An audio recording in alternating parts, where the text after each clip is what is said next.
I guess we're forced to talk about LeBron again. What the fuck else has happened in free agency? Could LeBron James be traded? You mean the greatest player of all time? Or, you know what, to not argue with folks, the at worst second greatest player of all time who's never been traded, who is open now potentially to being traded? That's a boring discussion. We'd rather talk about the Pacers losing Miles Turner because they don't want to pay the tax because Halliburton got hurt. That's what we'd rather talk about. Cam Whitmore for 2 second-round picks. Because had LeBron, let's say LeBron opted out and said, I'm going to be a free agent. And guess what, guys? I'm going to play for the minimum. The entire conversation would be about stacking the deck, unfair, fake ring. Nick Wright goes off on people hating on his king, LeBron James. Check out what he had to say, and then I'll come back with my comments. So LeBron opted into his $52 million contract, and then came the trade rumors. Rich Paul came out with a statement and said LeBron knows the Lakers are building for the future. He understands that, but he values a realistic chance of winning it all. You thought that they were going to come away with a center. They ended up getting DeAndre Ayton, who was a center. That's a good But pickup. something about this whole process has been peeing you off. Do you care to share with the audience? Yeah. So Defend your I team. have just been mystified at the combination of misinformation, disingenuous commentary, and almost huffing and puffing from the media like, oh, I guess we're forced to talk about LeBron again. What the fuck else has happened in free agency? There you go. The Kevin Durant trade that all of us knew was coming, that we talked about that was awesome, that was exciting. Other than that, it's been the deadest free agency imaginable. Look, we already know LeBron James wanted to change the narrative, wanted to be talked about. So this is what he really wanted, not just the people. Don't get me wrong, as a content creator, anything LeBron related, hey, I'm cool with it. I'll cover it depending on what it is. But this is a perfect opportunity for LeBron James to keep his name going. He knows that he most likely won't win another championship. So his best bet, let me be talked about when the NBA season is over. Let me be frontline news. So even though Nick Wright, he will defend his king at all costs, I don't even know why you're pissed. You're in with Clutch Sports. You know what's going on behind the scenes. You shouldn't be surprised by the media coverage of LeBron James. One team had cap space. It was the Nets. They decided to use it just to take other teams' bad contracts. Shams was telling us a month ago this could be the craziest offseason ever. Nothing's happened. Other than the Durant move, the most notable move is Norman Powell getting traded to Miami. Norman Powell, who, by the way, oddly enough, the only time Norman Powell's been discussed on regularly on podcasts and TV shows, aside from ones focused on the Clippers, was a different LeBron James thing when people were like, oh, won't anyone think of Norman Powell and his all-star spot if LeBron knew he wasn't going to play? And so, been there. but I'm listening to and reading folks basically be like, all right, I guess we'll feed the content and engagement monster and have the boring, tired discussion of, could LeBron James be traded? You mean the greatest player of all time? Or, you know what, to not argue with folks, the at worst second greatest player of all time who's never been traded, who is open now potentially to being traded? That's a boring discussion. We'd rather talk about the Pacers losing Miles Turner because they don't want to pay the tax because Halliburton got hurt. That's what we'd rather talk about. Cam Whitmore for 2 second-round picks. I don't think it's that. And again, don't get me wrong. I said earlier, as a content creator, I don't mind covering LeBron, but people are tired of him playing games in the media, being a quote-unquote fraud. LaFraud James, as Skip will call him. So, yeah, he can do what he wants. He can make media news and people are going to cover him. But what's with all the moves that you're trying to make, changing the narratives? I think that's the real issue that people have. Like, he really thinks the fans and the NBA sports people, he must think they're stupid to where he may put out this certain messaging with Rich Paul. He may make some comments. He may post a picture of him practicing at the facility, even though he's been doing that for 20 plus years. Doing it now, posting that picture, he knows the type of talk that's going to be covered behind it. So at the end of the day, LeBron James knows what he's doing. Nick Wright knows what he's doing as a Clutch Sports plant, Clutch Sports employee. He already had Rich Paul put a battery in his back, same with LeBron, and now he's going off on everybody. Like, what are we doing? This is, and it's not lost on me today, this very moment, is the 15-year anniversary. I didn't know that until I saw an article written about it this morning. Today's the 15-year anniversary of the decision, which means we've had 15 years of enhanced, more round the clock, more 12-month a year, 365-day NBA transaction interest, from player empowerment to the owners trying to wrestle it back, super teams, homegrown, all of it. It came because LeBron and Maverick put together a TV show and changed the whole paradigm. And 15 years later, he's still one of, if not the most interesting person in the league. And folks who cover the league for a living seem almost resentful that this is a story. So I don't understand that. But that's, I guess, a matter of taste. Again, Nick, you know what's going on. You do understand it. You know LeBron James, he's a polarizing figure. He's one of the best players in NBA history. If you want to rank him 1 through 10, it is what it is. But at the same time, Nick, stop acting surprised. You love this right now. Nothing's going on in sports. Baseball is cool, but no one's really covering that. The WNBA, minus Caitlin Clark, no one's watching that. No one cares. So there's nothing going on other than these NBA trade rumors, this NBA news. So, Nick Wright, I know you're happy. You got something to talk about on your platform. Same with me and thousands of other sports content creators out there. So, as far as the decision, you know, he did what he had to do. As a Heat fan, I wish he would have stayed longer. That was a huge mistake by LeBron James leaving the Heat, going to 4 straight finals and winning 2 championships. He should have left Miami after 8 years and probably winning 4 or 5 championships, but it is what it is. That's a personal preference, so be it. But then there is what I consider the outright misinformation, might be too strong, especially in today's climate. But just misleading and incorrect, I guess, opinions on LeBron's money and LeBron's value and LeBron's impact on winning. Because here's what I know.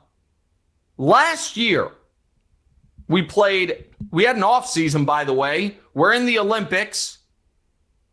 They had all the best players in the world came together in Paris to play a basketball tournament. And then they voted on who was the most valuable player in that tournament, and it was LeBron James. Now, I argued you could have gone co-MVPs because LeBron carried the team up until the final, and then Steph was so utterly brilliant in the semifinal and the final. If you wanted to split the baby, so be it. That's fine. Steph should have won that award. I think everybody knows it. Yeah, LeBron, he may have had some good games previously, but the last 2 games from Steph Curry, he saved LeBron James' Olympic legacy. So Steph got snubbed, and again, the quote-unquote GOAT. He's going to win all the awards.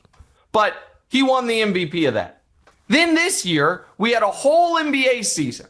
And then the entirety of basketball media voted on awards. And after this season, if your name was not Shai Gilgeous-Alexander, Nikola Jokic, Giannis Antetokounmpo, Jason Tatum, or Donovan Mitchell, basketball media said you were not as valuable as LeBron James. Those are the 5 guys that finished higher in MVP voting. Those are the 5 guys who received more first-team All-NBA votes. That's the entire list. Not Steph, not Kawhi, not Durant, not who's the younger guys that I'm leaving out. Not Cade, not Halliburton in the regular season. He obviously came on huge in the postseason.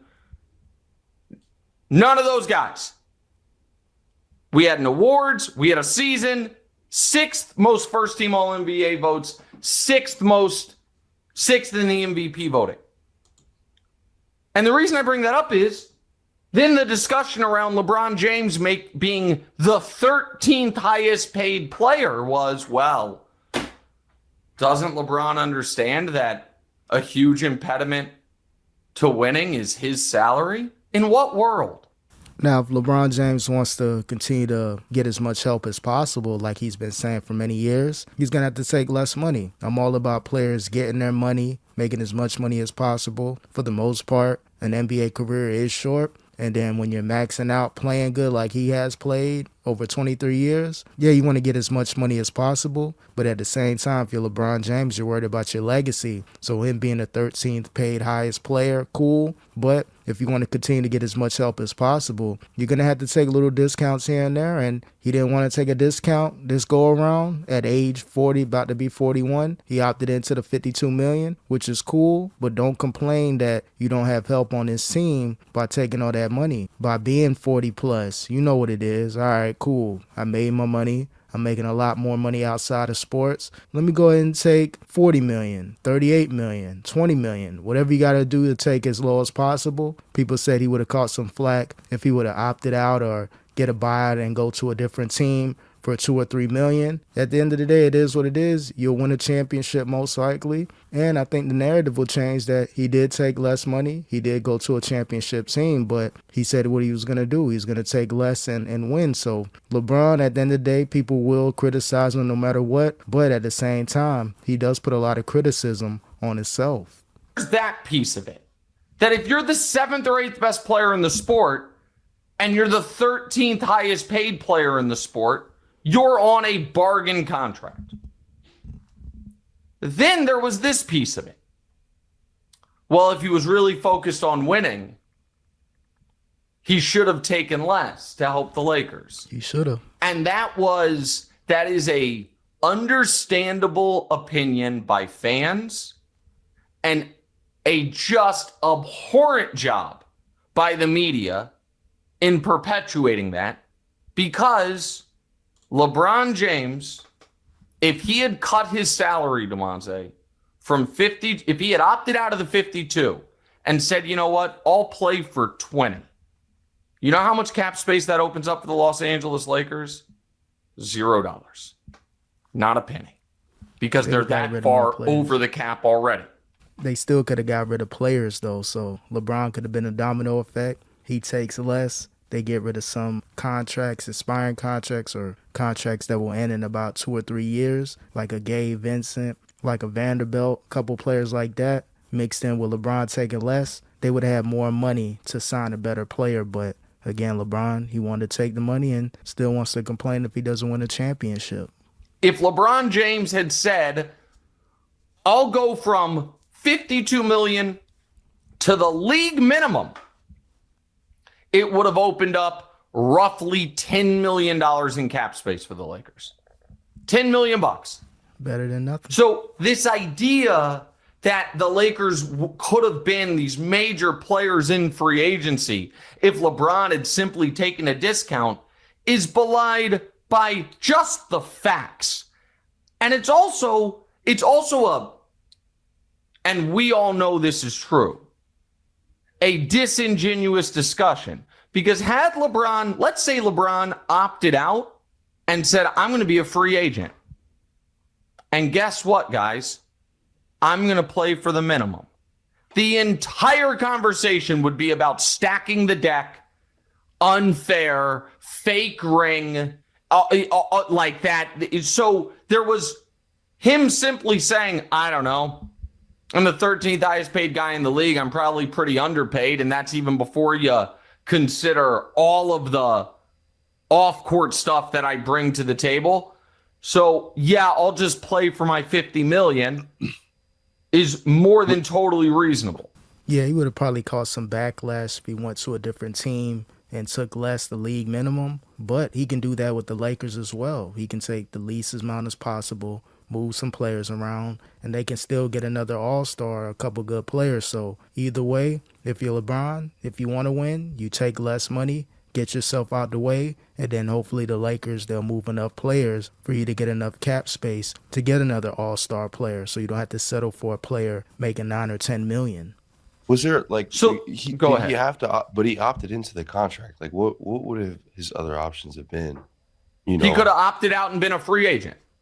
He could have opted out and been a free agent and signed anywhere literally anywhere for the league minimum and leave 50 million on the table, or a lot of places for the mid-level, which is about 14 million bucks. And the only team that could have signed him for more than $14 million would have been the Nets, which would have made no sense. So those were... Go ahead. And why did he not do that? Are you saying like because he thought the Lakers were going to do a better job with securing a better Well, center, I mean, I think that there's... I think it's I don't think there is a perfect solution here for, what they're trying to accomplish, all these things. And I'm a big believer of you can't have everything you want in life. And sometimes like you have to make trade-offs. I'm not sitting here arguing that the Lakers owe him something more than they owe Luka, which is to try to win a damn championship this season. And I'll get to the Lakers piece of it in a minute. I'm not saying that there is a perfect solution for what he's trying to accomplish. What I'm saying is the narrative that a huge impediment to winning is, when you pay a player way more than he's worth, that's going to hurt you. Like the example people use is, Kobe at the end. When LeBron was, according to NBA voters, which I am not, was the 6th best player in the league last year. Right. So that part is to me just erroneous. Look, man, at the end of the day, man, LeBron, do what you're going to do. Stop putting out these false narratives like you want to leave or Rich Paul said you still want to win. Yeah, everybody wants to win a championship, but the chances of that happening are slim to none. So you only have a few select teams that realistically have a chance. Can the Lakers have an opportunity to win? Maybe so. They still got chances to get more players throughout the season. But LeBron taking less would have helped only because they would have moved some more players and got more cap space to make more moves. So it is what it is. He took the money, but stop trying to change the narrative, LeBron. And Nick Wright, stop trying to protect your king, LeBron James.